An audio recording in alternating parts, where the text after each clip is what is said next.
Okay, I'm going to read you a story.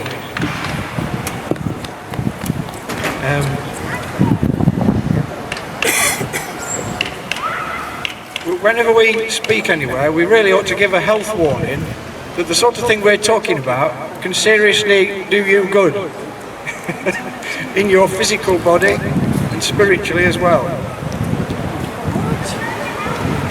Sometimes when people are preaching about Jesus, people get healed just by being there and listening. So there's some amazing things happen. So anything could happen. Okay, the lady who just spoke sort of said it all really, about how to come to Jesus, what that's all about. But some of you might still have doubts about all sorts of things, including the resurrection. So I'm going to talk a bit about the resurrection. Now this is a story from Luke's Gospel, and we've got these booklets here, free, about the Easter story. It tells you all about it. And it's got the last bit of Luke's Gospel in there, and then an explanation of how you can come to know Jesus in your life. So this bit of the story is after Jesus has died in that awful death, and he's been put in a tomb. The disciples, we sometimes think, oh, those disciples, they were simple people, they believed anything. But they didn't believe that he was going to rise from the dead. It just seemed to them like impossible. So afterwards they were just really upset that Jesus had got killed. What are we going to do now? We thought he was going to be the saviour. What are we going to do? And two of them were walking back from Jerusalem. So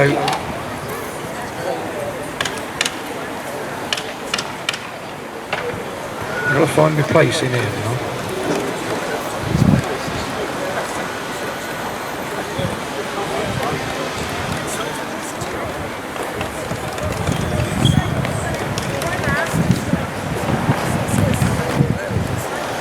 So these two guys, as they walked along, they talked about everything that had happened. As they talked and discussed these things, Jesus himself suddenly came and began walking with them, but God kept them from recognizing him. He asked them, "What were you discussing so intently as you walk along?" They stopped short, sadness written across their faces. Then one of them, Cleopas, replied, "You must be the only person in Jerusalem who hasn't heard about all the things that have happened there the last few days." "What things?" Jesus asked. "The things that happened to Jesus, the man from Nazareth," they said. "He was a prophet who did powerful miracles, and he was a mighty teacher in the eyes of God and all the people. But our leading priests and other religious leaders handed him over to be condemned to death, and they crucified him. We had hoped that he was the Messiah who had come to rescue Israel. This all happened 3 days ago. Then some women from our group of his followers were at his tomb early this morning, and they came back with an amazing report. They said his body was missing, and they had seen angels who told them Jesus is alive. Some of our men ran out to see, and sure enough, his body was gone, just as the women had said." Then Jesus said to them, "You foolish people, you find it so hard to believe all that the prophets wrote in the scriptures. Wasn't it clearly predicted that the Messiah would have to suffer all these things before entering his glory?" Then Jesus took them through the writings of Moses and all the prophets, explaining from all the scriptures the things concerning himself. By this time they were nearing Emmaus and the end of their journey. Jesus acted as if he were going on, but they begged him, "Stay the night with us, since it's getting late." So he went home with them. As they sat down to eat, he took the bread and blessed it. Then he broke it and gave it to them. Suddenly, their eyes were opened and they recognized him. At that moment, he disappeared. Now there's a part 2 to this story that I'm going to tell you in a minute. But just imagine you're one of those two guys, or with those two guys, walking along, and then this person you were talking to talks about all these things that had happened, and oh, what's all this that's happened? And Jesus said to them, "What things?" I think there's a bit of humour in that. Can you imagine, from Jesus' point of view, he's risen from the dead, and he's appearing to these people and not letting them yet see who he is. What thing? And so they go on to explain all these stuff, and then he reveals who he is Jesus. But just imagine if you were there, would you believe it? Would you say, no, that can't really have been Jesus? I mean, he died, we saw him die on the cross.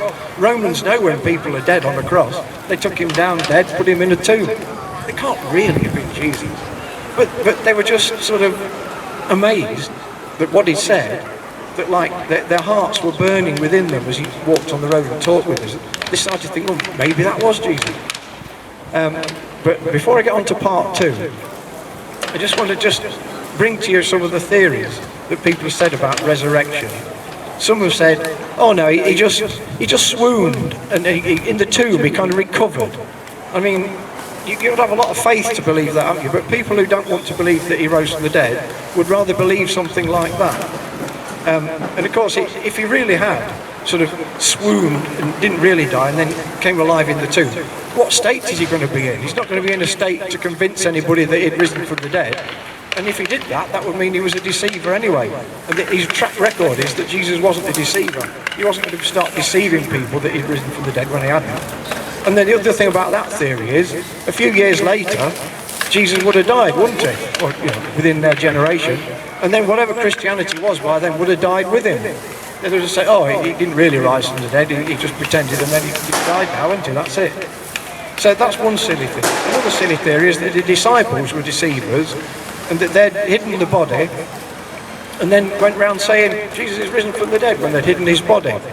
Now that theory could be okay if it wasn't for the fact that they were scared to death of the people who had put Jesus to death, and so they would not go out saying something that they knew to be a lie, risk their lives for it.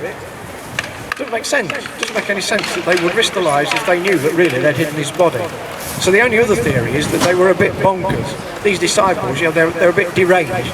They kind of were so upset that Jesus had died, they started getting hallucinations, and they all started imagining, oh, maybe he's risen from the dead. Now, that's okay if from the point of view that if they were just nutcases, but who's going to believe them? But what really happened was, they went out talking about a risen Saviour, and people believed them. They were so convincing. Nutcases aren't convincing. They were so convincing that not only did Jews believe them, but non-Jews started believing them. People who weren't Jewish at all started believing in a Jewish man who died. Why would they do that? Well, the most logical explanation is that the Bible is true, and the reason they believed him is because he was in their lives, and he was alive, and he was powerful, and he was changing them. And so they looked at them talking these things and said, well, they've got something. They've really got something. So there you go. So that's reasons why we can believe that those disciples, they weren't nutcases, they weren't deceivers. Jesus really died, and he really rose from the dead. Now in part 2, I'll talk about, well, how does that affect us today? Okay, if you believe that, okay, it looks like the evidence that Jesus really did rise from the dead. So what? What about us now today? How's that going to affect us? How's that going to help us? So that's my part 2 in a minute. Okay, over to